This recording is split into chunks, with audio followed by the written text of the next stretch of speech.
ಹೇಗಿದ್ದೀರ ಎಲ್ಲರೂ ಚೆನ್ನಾಗಿದ್ದಾರೆ ಅನ್ಕೊಳ್ತೀನಿ. ಸೊ ಇವತ್ತಂತೂ ತುಂಬಾ ಟೈರ್ಡ್ ಆದ ದಿನ. ಸಂಜೆ ಆಗಿದೆ, ಆಲ್ರೆಡಿ 6:30 ಆಗಿದೆ. ಈಗ ನಾನು ಬ್ಲಾಗ್ ಸ್ಟಾರ್ಟ್ ಮಾಡ್ತಾಯಿದ್ದೀನಿ. ಇವತ್ತು ತುಂಬ ಸುಸ್ತಾಗ್ಬಿಡ್ತು, ಹೊರಗಡೆ ಸ್ವಲ್ಪ ಕೆಲಸ ಆಯಿತು. ನಾನು ನನ್ನ ಮಗನ ಕರ್ಕೊಂಡು ಹೋಗಿದ್ದೆ 3 o'clock. ಬಿಸಿಲು, 2 wheeler, ಅಬ್ಬಬ್ಬ ಅವನಂತೂ ಏನು ಕೆಲಸ ಮಾಡೋಕ್ಕೆ ಹೋಗಿದ್ವಿ, ಮಾಡೋಕ್ಕೆ ಬಿಡೋಲ್ಲ. ಅದು ಡಿಸ್ಟರ್ಬ್ ಮಾಡ್ತಾನೆ ಇರ್ತಾರೆ, ಅದು ನಿಮಗೆ ಗೊತ್ತಿದೆ. ಅಲ್ಲಿ ಹೋಗಿ ರೀಚ್ ಆಗೋ ಅಷ್ಟರಲ್ಲೇ ನನಗೆ ನೀರು ಬೇಕು, ಜ್ಯೂಸ್ ಬೇಕು, ಅದು ಅಲ್ಲಿ ಕರ್ಕೊಂಡೋಗಿ ಕೂರ್ಸ್ಕೊಂಡು ತಿನ್ಸ್ಕೊಂಡು ಮಾಡೋ ಅಷ್ಟರಲ್ಲಿ, ಕೆಲಸ ಸ್ಟಾರ್ಟ್ ಮಾಡೋ ಅಷ್ಟರಲ್ಲಿ ಸಾಕಾಗೋಯ್ತು. ಇವತ್ತು ಅಲ್ಲಿಂದ ಮನೆಗೆ ಬಂದು ಇವತ್ತು ಒಂದು 1 hour ಹೊರಗಡೆ ಆಟಾಡಿಸಿದ್ದೆ. ಕೆಳಗಡೆ ಅಪಾರ್ಟ್ಮೆಂಟ್ ಕೆಳಗಡೆ ಕರ್ಕೊಂಡೋಗಿದ್ದೆ, ಆಟಾಡ್ದೆ ಸ್ವಲ್ಪ. ಅಲ್ಲಿ ಒಂದು ಶಾಪ್ ಸ್ಟಾರ್ಟ್ ಆಗಿಬಿಟ್ಟಿದೆಪ್ಪ ಇವಾಗ ಅಂತೂ. ಅಲ್ಲಿ ಐಸ್ ಕ್ರೀಮ್ ತಂದಿದ್ದೆ, ಅಲ್ಲಿಗೆ ಸ್ವಲ್ಪ ನೆಪ ಹೇಳ್ಕೊಂಡು ಅಳ್ತಾ ನಂಗೆ ಐಸ್ ಕ್ರೀಮ್ ಬೇಕು, ಅದು ನೆಪ ಹೇಳ್ಕೊಂಡು ಕೊಡಿಸ್ಲಿ ಅಂತ ಅಳೋದು, ಹತ್ಬಿಟ್ರೆ ಕೊಡಿಸ್ಬಿಡ್ತಾರೆ ಅಂತ ಟ್ರಿಕ್ ಇಟ್ಕೊಂಡ್ಬಿಟ್ಟಿದ್ದಾನೆ. ಸೊ ಅತ್ತ ಸೊ ಇವತ್ತೇನು ಕೊಡಿಸ್ಲಿಲ್ಲ ಅವನಿಗೆ. ಜಂಕು ಮತ್ತೇನೋ ಜ್ಯೂಸ್ ಕೊಡಿಸಿದೆ ಅಷ್ಟೇ.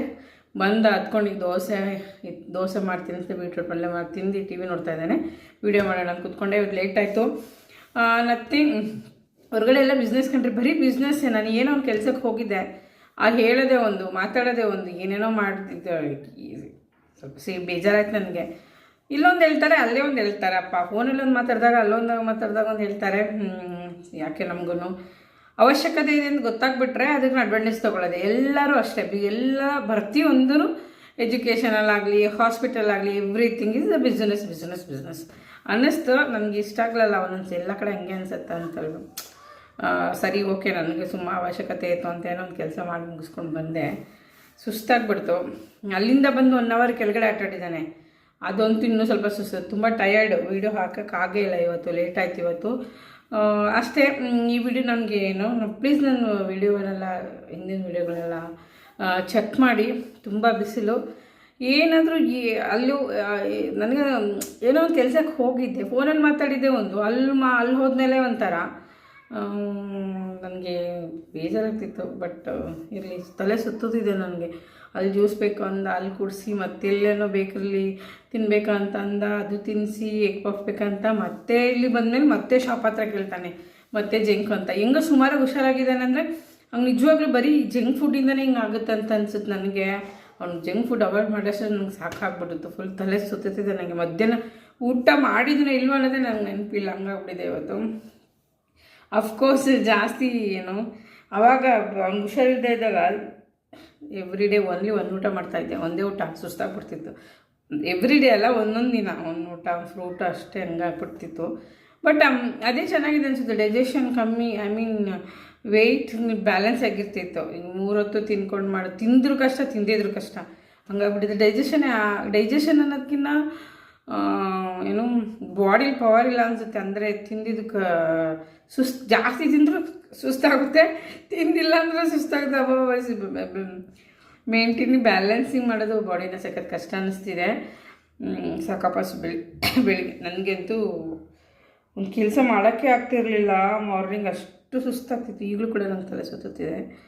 ನಥಿಂಗ್, ಇಷ್ಟೇನು ಸ್ಪೆಷಲ್ ಇಲ್ಲ. ಅದೇ ಹೇಳಿದ್ನಲ್ಲ, ಹೇಳೋದೇ ಒಂದು ಮಾಡೋದೇ ಒಂದು ಅಂತ ಹೇಳ್ಬಿಟ್ಟು. ಸೊ 1 ನಿಮಿಷ ನಾನು ನಿಮ್ಗೆ ಇನ್ನೊಂದು ಹೇಳಬೇಕಿತ್ತು, ತೋರಿಸ್ಬೇಕಿತ್ತು. 1 minute ವೆಲ್ಕಮ್. ಇಲ್ಲೇ ಇದೆ, ಯೂಸ್ ಮಾಡಿ. ಮೋಕ್ಷಿತಿಗೆ ನಾನು ಹೇಳಿದ್ನಲ್ಲ, ಅವನಿಗೆ ತುಂಬ ಡ್ಯಾಂಡ್ರಫ್ ಇದೆ, ನಿಮ್ಗೆ ಗೊತ್ತಿತ್ತಲ್ಲ. ಅವನಿಗೆ ಅದು ಸ್ಕಿನ್ ಆಗಲಿ, ಹೆಡ್ ಆಗಲಿಲ್ಲ. ಈ ಸಲ ಹೆಡ್ ಪ್ರಾಬ್ಲಮ್ ಆಗಿತ್ತು ಅವನಿಗೆ. ನಾನಿದು ಫಸ್ಟು ಸೆಬಾಮೈಡೆ ಶಾಂಪು ಯೂಸ್ ಮಾಡ್ತಿದ್ದೆ, ಬಟ್ ಅದು ಡಿಫ್ರೆಂಟ್. ಇದು ಸೆಬಾಮೈಡೆ ಆ್ಯಂಟಿ ಡ್ಯಾಂಡ್ರಫ್ ಶಾಂಪು ಯೂಸ್ ಮಾಡಿದೆ. ಅವನಿಗೆ ಚೆನ್ನಾಗಿದೆ, ಅವನಿಗೆ ತುಂಬ ಸೂಟ್ ಆಯಿತು. ದಿನ ಮೆಡಿಷನ್ ಆಯಿಂಟ್ಮೆಂಟು, ಕ್ರೀಮ್ ಹಚ್ಚೋದಕ್ಕಿಂತ ಹೆಡ್ಗೆ ಅದು ಆಯಿಂಟ್ಮೆಂಟ್ಸ್ ಅನ್ನೋದು ಬೇಜಾರಾಗ್ತಿತ್ತು. ಏನಪ್ಪ ಮಾಡೋದು ಅಂತ ಯೋಚನೆ ಮಾಡ್ತಾಯಿದ್ದೆ. ನಾನು ಒಂದು ಸಲ ಇದನ್ನು ಚೆಕ್ ಮಾಡಿದೆ, ನೋಡೋಣ ಅಂತೇಳ್ಬಿಟ್ಟು ಮಾಡುವಾಗ, ಅದು ಅಮೆಝಾನಲ್ಲಿ ನೋಡುವಾಗ, ಇದು ಸೆಬಾಮೆಡ್ ಆ್ಯಂಟಿ ಡ್ಯಾಂಡ್ರಫ್ ಶಾಂಪು. ಇದು for oily hair and dandruff prone skin, removes excess oil and helps to calm the scalp. Care formula with piroctone, olamine for less flaking. ತುಂಬ ಫ್ಲೀಕ್ ಆಗ್ತಿತ್ತು ಅವ್ನಿಗೆ ಹೆಡ್, ಅದೊಂದು ಪ್ರಾಬ್ಲಮ್ ಆಗ್ಬಿಡ್ತಿತ್ತು ನನಗೆ. ಹೆಂಗಪ್ಪ solve ಮಾಡೋದು ಅಂತ.